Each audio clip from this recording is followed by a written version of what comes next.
You're such a loser. You don't need to come to work anymore." These were the abrupt words I heard from my boss, Keith. My name is James, and I currently work as a web designer. My parents divorced when I was a child, and my mother raised us single-handedly. I am very grateful to her now.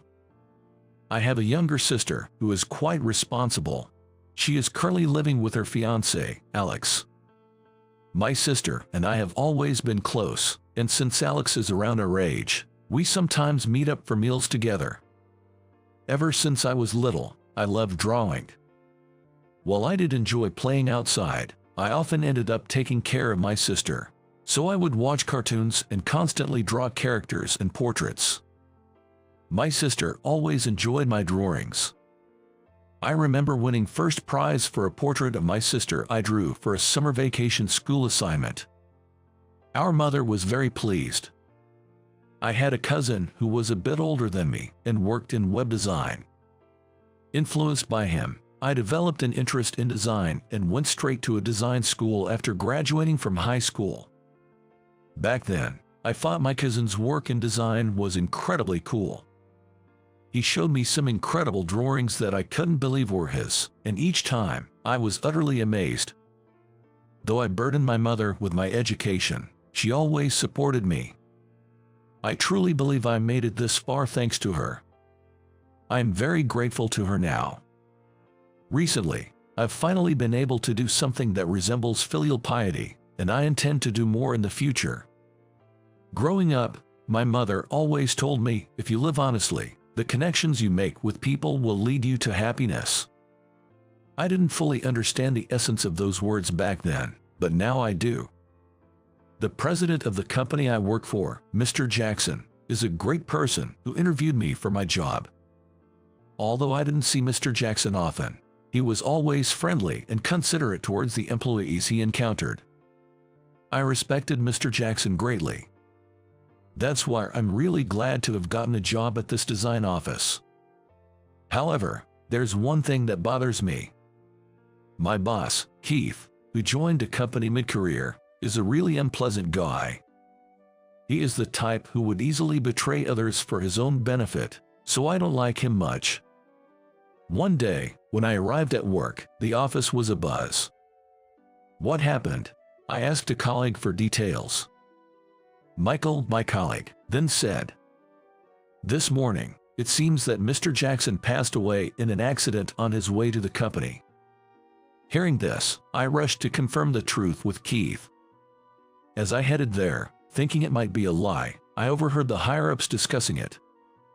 Regrettably, it was true that Mr. Jackson had passed away. I was shocked. I had been able to keep going because I was under Mr. Jackson. A few days later, Mr. Jackson's funeral was held with only close relatives, but as some employees from the company were helping, the office was noisy. I wanted to say goodbye to Mr. Jackson, who had helped me, so I later visited his house personally. I am truly grateful to Mr. Jackson. May he rest in peace. I said this while looking at his portrait. I had really wanted to continue working under Mr. Jackson. Mr. Jackson's wife said to me, "From now on, my son will take care of the company, so please support him." I had heard rumors that the next president would be his son, and indeed it was true. Having heard this ahead of time, I decided to keep it to myself until it was officially announced. Soon after, the passing of Mr. Jackson and his son becoming the new president was officially announced. The new president was very capable in sales, and, as I lack sales skills, there was a lot to learn from him. However, while it was good that the new president brought in a lot of work, there were overwhelmingly too few employees to handle it. Knowing the situation, he still mercilessly increased the workload. The company became busier by the day. I was exhausted. This is unsustainable. I'm so tired. I want to quit. As I heard these desperate cries from my colleagues every day, I felt like I was going to lose my mind too. The employees were constantly overworked, leaving them with no time for personal life and completely drained. As a result, some started falling ill. To cover for those who couldn't come in due to poor health, the workload increased even further, creating a vicious cycle. One day, I decided to talk to President Jackson about this. It wasn't something I would normally do, but I felt it was the only option left. President Jackson, excuse me, as you know, we are severely understaffed. The employees are at their limit, as you can see. Can't something be done about this? The president laughed and said, haha, having work is a good thing, right? It's all thanks to me, sorry, but I won't hire more staff as it increases labor costs. Unable to respond, I felt powerless and left his office. After that, Keith joined a company mid-career, but he just added stress to the already terrible environment. Keith didn't care about his subordinates at all and was just a yes man to President Jackson. Thanks to President Jackson, our company is achieving great results. He's really something.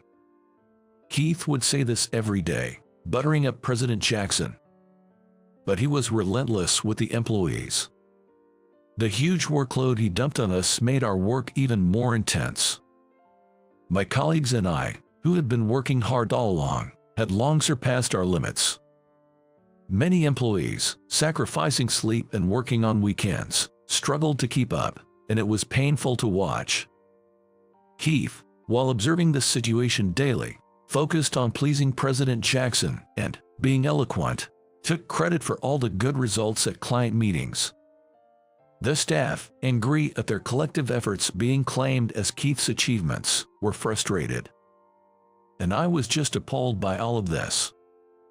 Amidst this, a joyful news came in. My sister was finally getting married. In these days of despair, it was a rare bright topic. My little sister getting married, I was overjoyed and basked in the happiness for a while. We decided to have an early celebration with the family. My mother was very happy, and my sister and Alex looked genuinely content, which was wonderful. It turned out that Alex had proposed to her on her birthday. Alex had been pondering the timing of the proposal, so I advised him that since they were already living together and he was like family, any time would be fine. I'm glad it went well. The wedding date was set, and although I was worried about getting time off due to the company's situation, I was eager to attend. I looked forward to imagining what the wedding would be like. At the company, I immediately arranged my work schedule to take a leave for the wedding. There was a lot to do, but by working on weekends, I managed to finish my part. Since the wedding was decided, my sister seemed happy, enjoying choosing her dress and other preparations. I wondered if I would ever have such a day, but I didn't even have a partner yet. I thought about starting to look for a girlfriend once things settled down. And so, the wedding day arrived without a hitch. I was moved throughout the ceremony. Seeing my sister in her bridal attire almost brought me to tears, which I struggled to hold back. Memories of her falling off her unicycle and crying when she was little, her rebellious teenage years, and when she first introduced Alex flashed through my mind. The reception was a blast, with delicious food and well-thought-out entertainment. My sister looked stunning in her wedding gown, and even as her brother, I thought she was beautiful. I don't usually take many photos, but on this day, I took a lot. My phone's album was filled with pictures of the wedding. Although I'm not a parent, I couldn't stop my tears of joy throughout the event. I sincerely wished for their happiness. I'm sure Alex will make my sister happy. My mother, sitting beside me, kept nodding and seemed to be engraving the wedding ceremony in her memory, just like I was. This wedding will surely become a lifetime memory. After the ceremony ended smoothly, I drove my mother back to our family home. Immersed in the afterglow of the wedding at home, I received a call from President Jackson. Abruptly jolted back to reality. Having to think about work even on a day like this, I sighed. When I answered the phone, President Jackson was furious. Taking a leave without caring about work? Who do you think you are? President Jackson was livid. Although I had clearly written that I was taking leave for a family wedding, President Jackson seemed unaware of it. I explained about my sister's wedding and apologized. I felt it was completely unnecessary to apologize, and it soured the great day. The next day, when I went to the office, Michael approached me hastily. "Yesterday, Keith told President Jackson that you're a lousy and worthless employee. So that's why President Jackson was so angry. But why do I have to be slandered by Keith? This company is just anything goes now." Anger welled up inside me. I had properly completed my work before taking leave, and taking time off for a family wedding is a given, right? I shouldn't be criticized for such a thing. Yet, being called a lousy and worthless employee, what on earth is happening with this company? Involuntarily frustrated, I found myself clicking my tongue in annoyance, feeling helpless about my situation. Shortly after, Keith approached me, saying, "President Jackson is calling for you." I sensed I would be scolded, but I had plenty to say too. Upon entering the president's office, President Jackson asked, "Did you enjoy yesterday, James?" I simply replied, "Yes." Then President Jackson said, "Well, someone like you doesn't need to come to the company anymore." Pardon. I was so surprised that I blurted out the question. What is President Jackson talking about?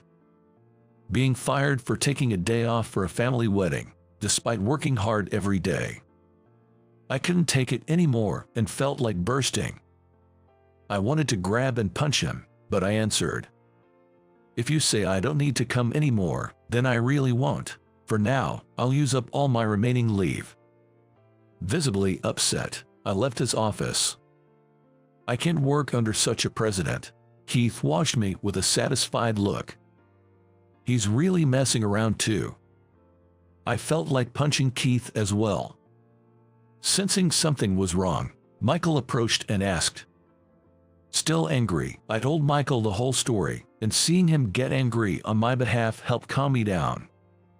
After submitting the leave documents and finishing my work, I immediately prepared to leave. I decided to go camping, a hobby I hadn't indulged in for a while. I thought going away would clear my mind. The next morning, I woke up early and drove about 2 hours to the mountains. Upon arrival, I efficiently set up my tent. After setting everything up, I started boiling water. As I watched the fire, the words President Jackson said to me yesterday flashed back in my mind. What does he mean by "you don't need to come anymore"? Just thinking about it made me angry. I was so lost in thought that I didn't even notice the water boiling over. Being out camping, perhaps it was the power of nature, I gradually felt liberated from the daily hustle and the unpleasantness, and my mind seemed to rest. Eating the good quality meat I splurged on, while listening to the river flowing in the quiet mountains, I relieved my stress. Eating outdoors is really delicious. Just the change in air makes everything feel fresh. Occasionally, I thought about how everyone at the office must be swamped, but I tried not to dwell on it. I spent time fishing, grilling the fish I caught, and watching birds occasionally visit the river. It reminded me of a childhood camping trip with a local community group. Back then, I had a crush and was excited about camping with her. I remembered nervously approaching her during the campfire. It was my first love. But then, seeing her playing happily with another boy was a shock. I wonder what she's doing now. Lost in these old memories, I was enjoying myself.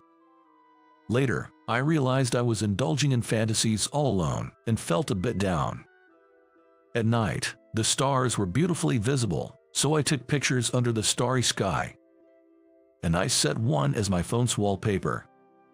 It felt like something good was going to happen. I had planned to stay for 2 or 3 nights, but in the end, I returned home after just 1 night. I thought it would be nice to visit my family home since I had the chance. When I contacted my mom, she suggested inviting my sister and her husband over for a family meal. "Did you go camping, James?" My sister and her husband had arrived earlier, and by the time I got there, the meal was already prepared. I brought some souvenirs on my way back from camping, and they were happy to have them. The impromptu long weekend and the camping trip turned out to be a great conversation starter. We all got excited about the idea of going camping together as a family next time. Nowadays, there are campsites with hot springs and pools, making it easy and enjoyable for women too. After the meal, we talked about various things for the future. I spent a few nights at my parents' house, fully refreshed. I had plenty of time to think about my future work. And now, my leave was ending, and I had to return to work tomorrow. When I went to the office the next day, it was chaos. Apparently, while I was away, Keith tried to cover for me but ended up causing a storm of complaints as the work didn't get done. Seeing Keith, it seemed like he was about to explode. So this is what happens when a useless employee isn't around.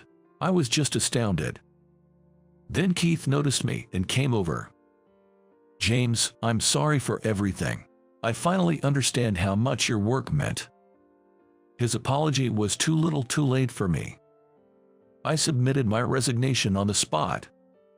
"James, please reconsider, I beg you," Keith pleaded, a complete turnaround from his usual attitude, but my mind was already made up.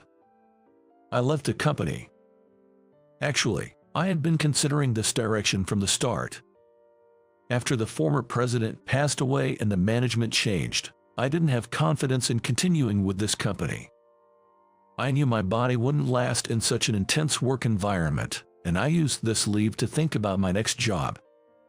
In fact, during my leave, I was preparing to start a new company with Alex. Alex, too, was struggling with his current job as a designer. So, we discussed starting our own company together. Alex had always been much better at sales than me, so I was confident we would make a great team. My sister also supported us. And so, we quickly launched our company.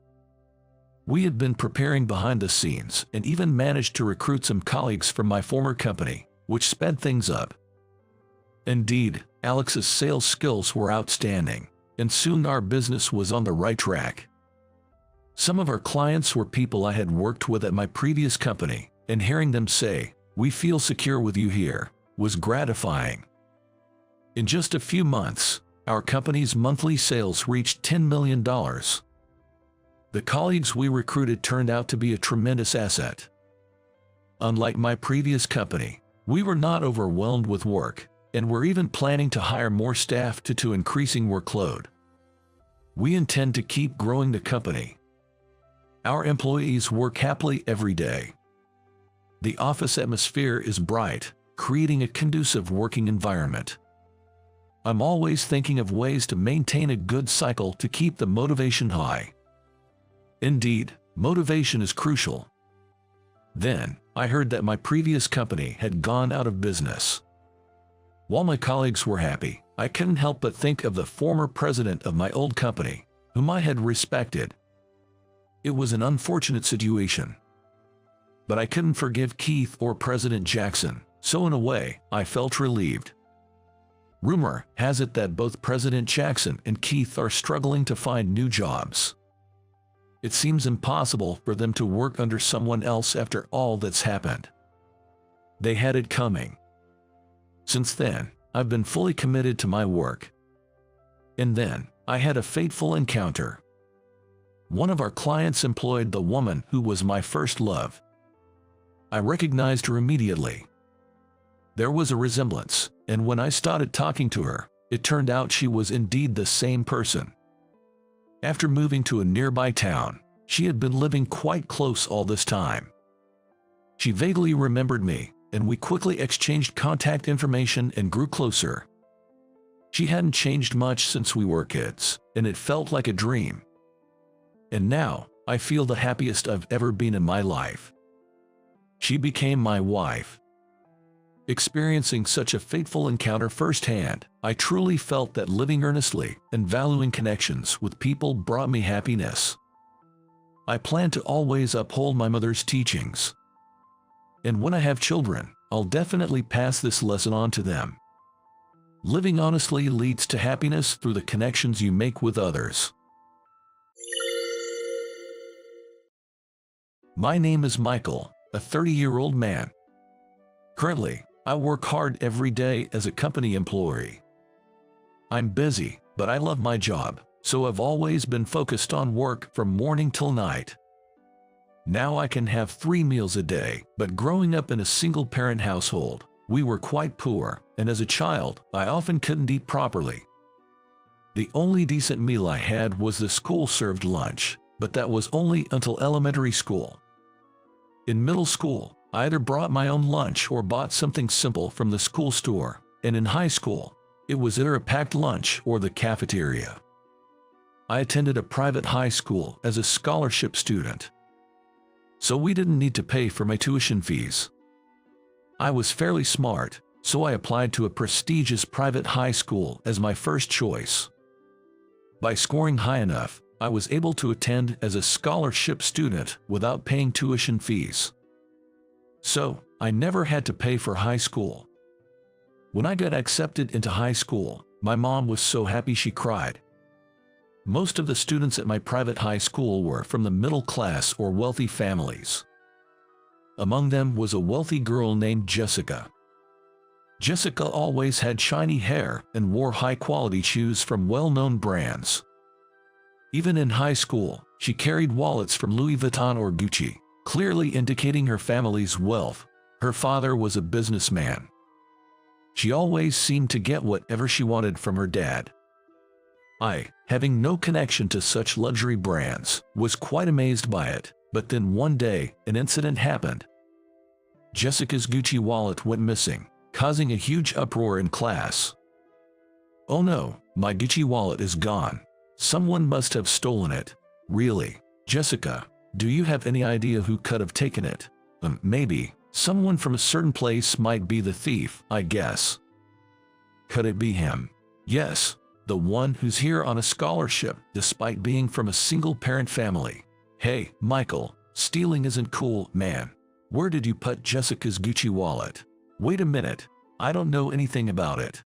"Don't lie, you're the only one who would steal it. Just give it back." "But I don't have it." "Don't bother making excuses. It's obvious you have it, Michael. Just return it. It was a gift from my dad and it was expensive. But I really don't have it." Despite my protest, Kent and Jessica started rummaging for my desk and bag. But they found nothing. My desk was overturned, and my textbooks and notebooks were scattered on the floor.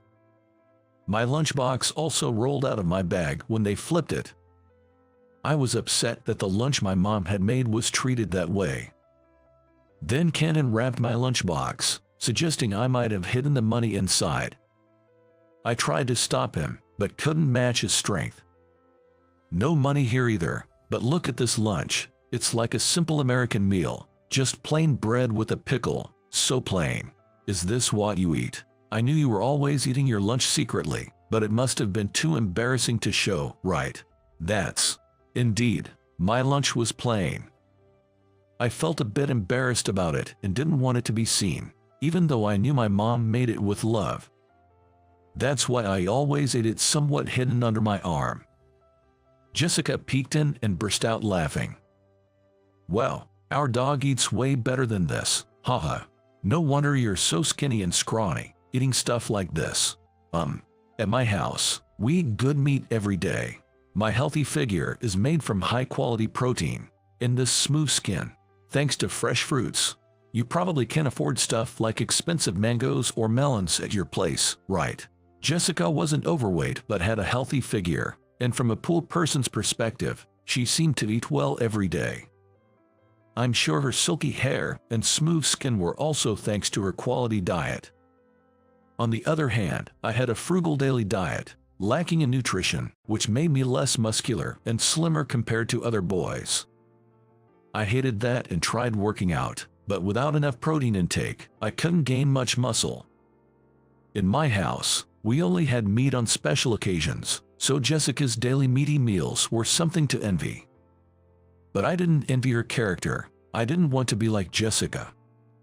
She always had Kent and other classmates like Brandon, who was absent that day, fawning over her, acting like a queen. She was called Miss Jessica or Lady Jessica by other girls, placing her at the top of the school social hierarchy. Sure, she was beautiful and had good grades, so maybe she was respected for that. But her personality was truly unbearable. Eventually, it turned out Jessica had shoved her wallet in the back of her locker, proving my innocence. But neither Jessica nor Kent apologized for suspecting me. I thought they should have at least said sorry for treating me like a criminal, but I kept quiet because it was too much trouble. High school passed in a flash.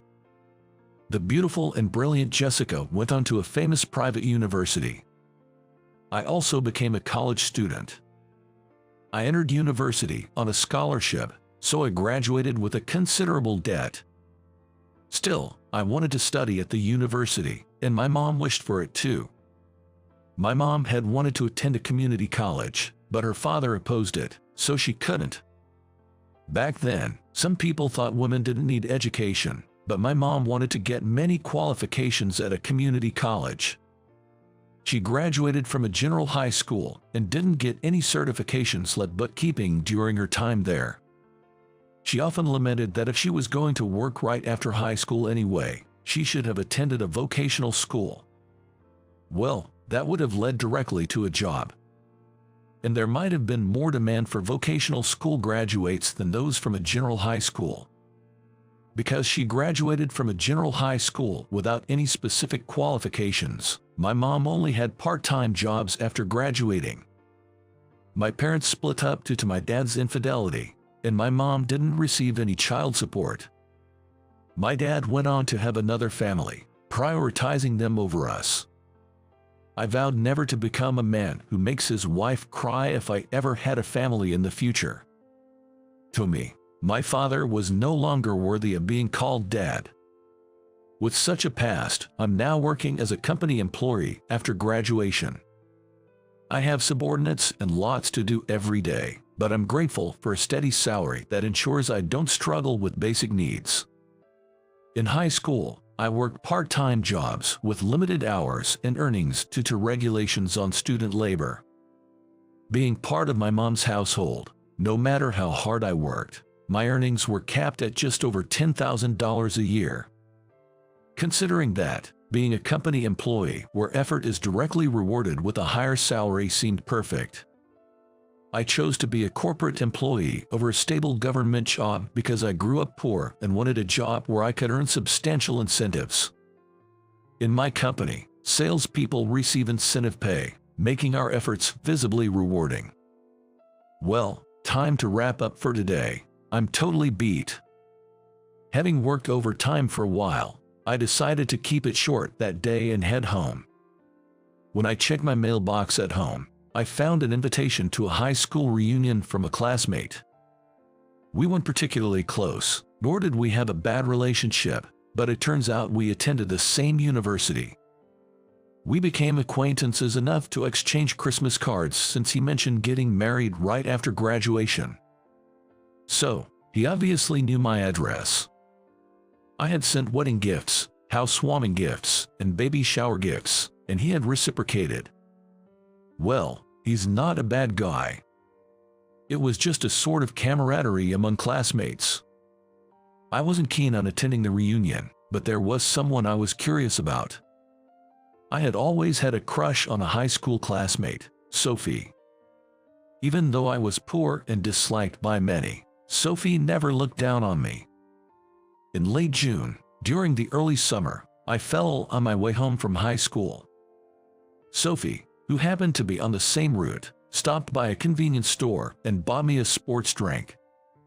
"Here, drink this. You've looked pale for a while now. Could you be suffering from heat stroke?" Heat stroke. It's only June, but it's been really hot this year, and we had gym class today, right? Maybe you're not getting enough fluids, and you need some salt too. Yeah, I drank water, but I might have forgotten about the salt. When you drink water, it's important to take in salt too. That's why sports drinks are best for heat stroke.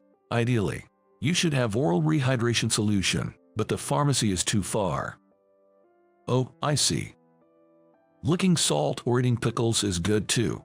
Pickles contain citric acid, which helps with fatigue recovery.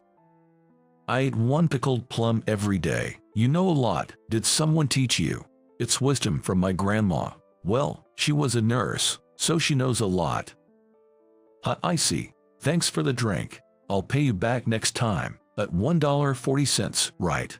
No, don't worry about it. I bought it because I wanted to. Don't mind it. But when you get home, cool down the places with big veins, like your neck, underarms, or the groin area. Okay, got it. Thanks for the advice. At that moment, I found myself really liking Sophie. She was an unassuming presence in the class, wore glasses, and had a quiet demeanor. She spent her breaks reading books, so I think she was a literature girl. I remember catching a glimpse of her reading a challenging book before. It was a book by Michel Foucault, but it was so complex that I was totally lost. But Sophie read them with enthusiasm and seemed to enjoy it. I heard she went on to study literature in college, but I haven't seen her since. I hoped, perhaps, she was still single. On the day of the reunion, I was suddenly called in by a client, so I had to go there after work. I wanted to change into casual clothes if I had more time, but I was still in my suit. Seeing this, Jessica started to belittle me. You, in a suit, are you actually working? I heard you struggled to get into college, but it was a lower tier one compared to mine, so it seems pointless. Well, I graduated from the prestigious K University, you know. Yeah, I was called in for work, so I'm still in my suit. Didn't have time to change. You got a job. What kind of trashy company picked you up? With your university's level, it can't be anything impressive. Actually, it's one of your father's major clients. What? I work at Greenfield Corporation. We supply products to your father's company. Greenfield, as in that conglomerate-affiliated trading company. Wait, how did someone like you get into a trading company? How did you do it? Well, I got in through regular recruitment. I had a 4.0 GPA score, and I went on an exchange program after graduating. Maybe they valued that. You had a 4.0 GPA and did an exchange program.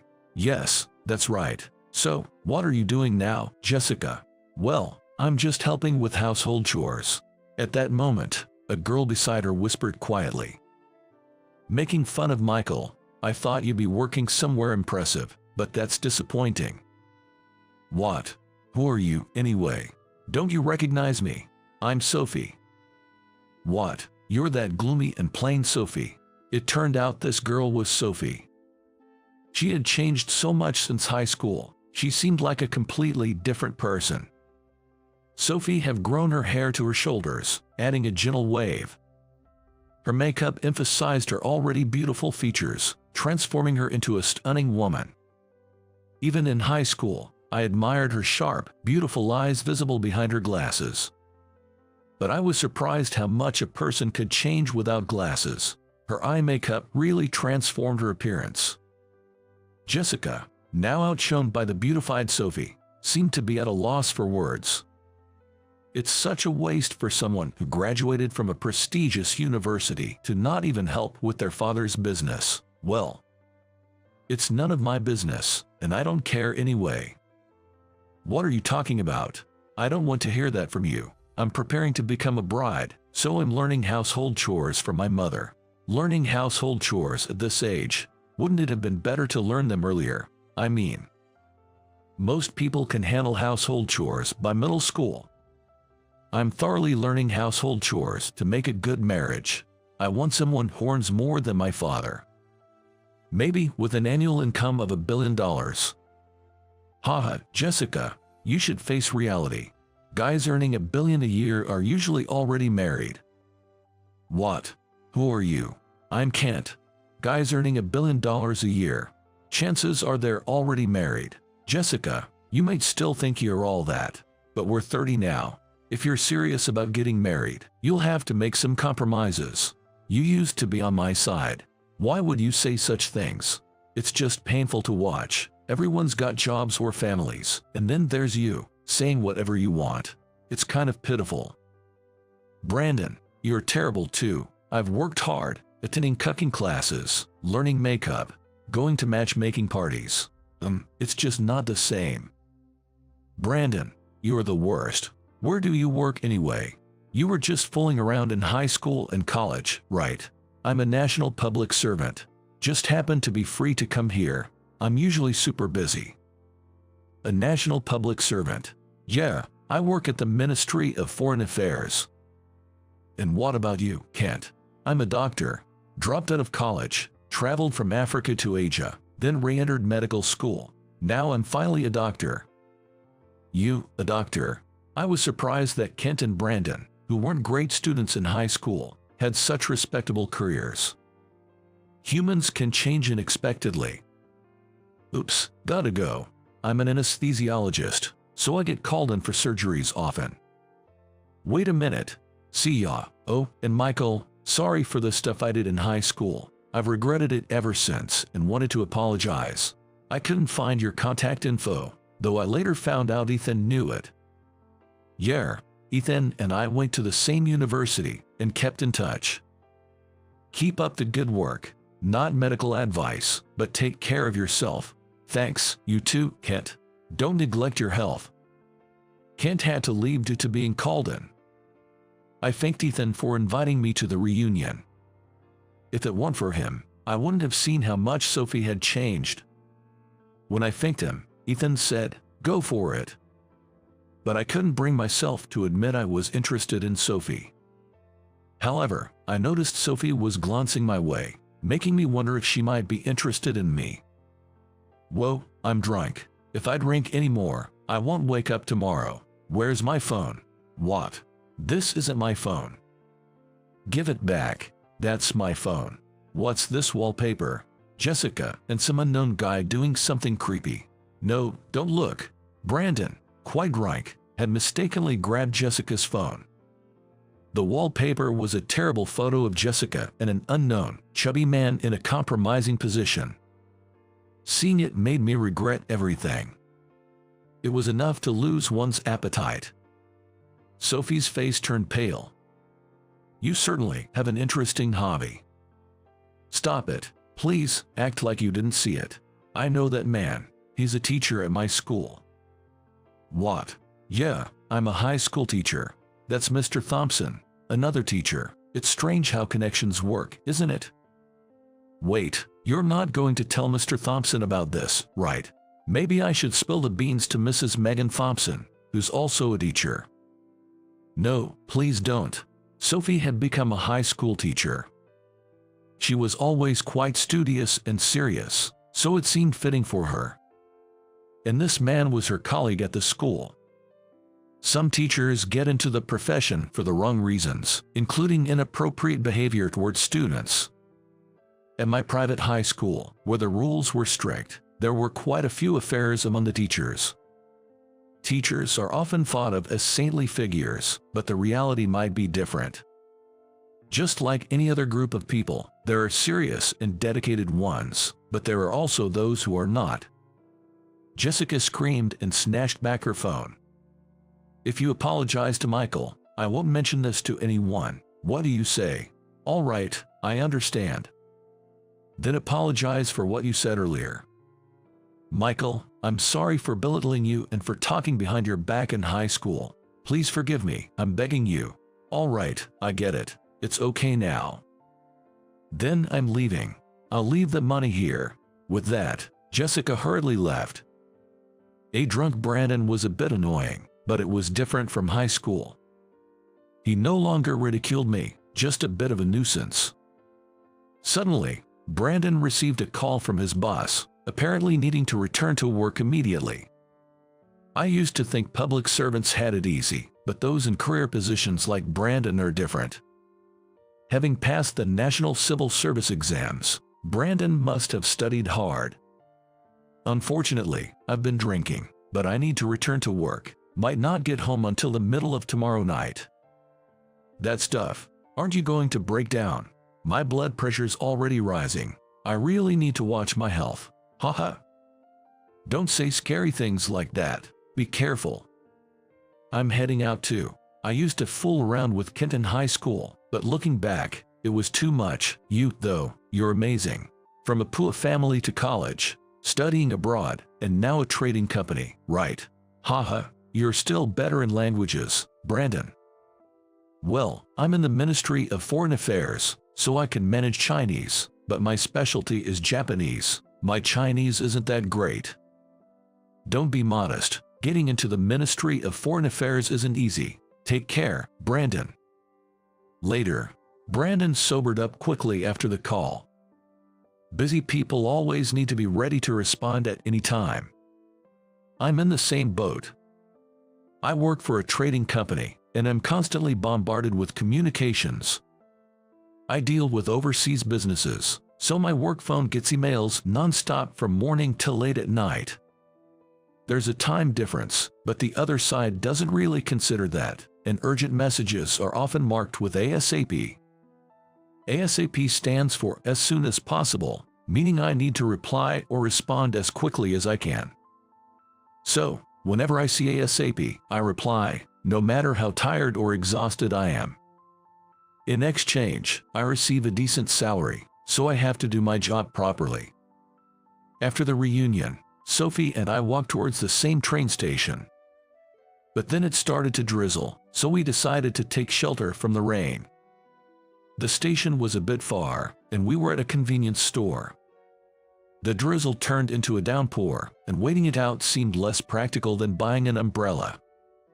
If it keeps up like this, buying an umbrella might be quicker than waiting for it to stop. True, we don't know when it'll let up. It was cloudy today, but I didn't expect it to rain this much. Let me go buy an umbrella. Should I get one for myself too? Oh no, it looks like there's only one left. Someone else must have bought the others. Oh, then you use it, Michael. I can wait until the rain stops. No way, we should share it. Okay. Sharing an umbrella felt a bit awkward at our age, but it was the only one left at the store. So, our only option was to share the one umbrella. I certainly didn't want to get completely drenched on my way home, and I absolutely didn't want Sophie to walk in the pouring rain either. We'd get a bit wet, but it was better than getting soaked separately. There was a convenience store at the station, so we could buy another umbrella there. As we walked, Sophie suddenly grabbed my arm, which startled me. But then there was a clap of thunder, and it seemed she grabbed me out of fear. When I was little, I got stuck in a closet while playing hide and seek. Really? Yeah, there was this loud boom. It was thunder striking nearby. Since then, I've been scared of thunder. Kind of a trauma, I guess. It's embarrassing at 30, thinking back to being stuck in that small space with loud noises around me. I thought you weren't the type to do such things, like, you seem too well behaved for that. Actually, I did some naughty things, like smearing my mom's lipstick all over my face or burying my sister's shoes. I get the lipstick part, but burying shoes, what's that about? I used to think that if you bury something, it would grow, so I buried my sister's shoes in the garden, thinking new ones would grow. I was about 4 then. It's silly now, but I thought it was a cute prank. That's quite an imagination. I'm not sure if I've become more sensible, but now I'm a working adult. Being a high school teacher, I often hear that high school students are almost adults, but that's not quite true. They still have a bit of a child in them. That's why they have such rich imaginations. I get moved to tears by their plays during the school festival. By the way, Sophie, you wrote a script for the cultural festival, right? It was incredible. I always thought you had a talent for writing because you read so much. Thank you. Hearing you say that makes me happy. I'm glad I became a language teacher. Sophie always seemed so composed and intellectual to me, but knowing she had a mischievous childhood was a pleasant surprise. I might be the only one who knows these sides of her. She wasn't very talkative about herself in high school and seemed to prefer being alone.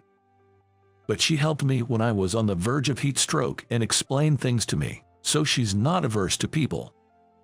She's just not the type to share everything about herself. So, I was really happy when she shared her childhood stories with me. I felt special, like I was the only one who knew everything about Sophie. At the station, I bought another umbrella for Sophie. Then we parted ways, boarding trains in opposite directions. Before that, Sophie and I exchanged contact information. In high school, I didn't even have a cell phone, and even if I did, the address would have changed. Sophie and I exchanged contacts, and I was grinning all the way home. A little while later, I received a message from Sophie saying thank you for today on my phone, and I replied immediately. Afterward, we started finding time to contact each other. My work is busy, so I have limited time for calls, but talking to Sophie is always comforting. Thoughts of dating and marriage kept popping into my head. I'm already 30 and want a girlfriend. Curious about family life, I contacted Ethan, who married early and has a big kid now. After talking about it, I was teased with "you haven't confessed yet," which finally pushed me to make the decision to confess to Sophie. 3 months after the reunion, Sophie and I met again. Today, she had straight long hair, not curled like before. Her makeup was subtler than before, but she was still beautiful. Staring at her long eyelashes, she caught me and asked, "What are you looking at? Is there something wrong with my face?" "Oh no, it's just that you look different from high school, maybe because you're not wearing glasses." "Yeah, I got LASIK done." "Really? Did it hurt?" "They anesthetize your eyes, so it doesn't hurt, but you're awake and your eyes are open. It's not full anesthesia." "Yikes, I couldn't do that. I'll stick to contacts. Too scary for me." "It's really comfortable. I recommend it. Anyway, what did you want to talk about?" Well, I thought maybe another day would be better, but I really wanted to say it today." Today's your birthday, isn't it? Happy birthday. I wanted to treat you to a celebration again some other time, but I at least wanted to give you your present today." "Well, that's so sweet. Thank you. Did you come just for that?" "Yes. I wanted to see you on your birthday and wish you in person." "Can I open this?" Sophie unwrapped the gift I handed her and gasped in delight. It was a bottle of wine made in the year of her birth. At the reunion, we were at a fancy bar that served wine, and Sophie was drinking wine steadily. She didn't even get flushed despite drinking quite a bit, and when I asked her later, she said she loved wine and had a high tolerance. So, I chose this as her present, and she was thrilled. "Sorry for the heavy gift. I was thinking of sending it to your house." "No, thank you. I'm so happy. I just bought some nice cheese recently." "Hey Sophie, I have a favor to ask." "What is it?" "What I really wanted to say is, would you consider dating me with marriage in mind? Are you? I'm hoping we can start a serious relationship. I have deep feelings for you, Sophie." "Michael, thank you. I'd also like to date seriously and think about the future." "Really? That's wonderful. So, we're officially a couple now." "Yes, we are. Nice to meet you again, in a way." And that's how we officially became a couple. After a year of dating, we happily got married. Brandon and Kent, who used to hassle me but had since reformed, attended the wedding. Ethan, who was also at the same university, came too, and I was really happy. Now, I'm looking forward to building a new family with Sophie.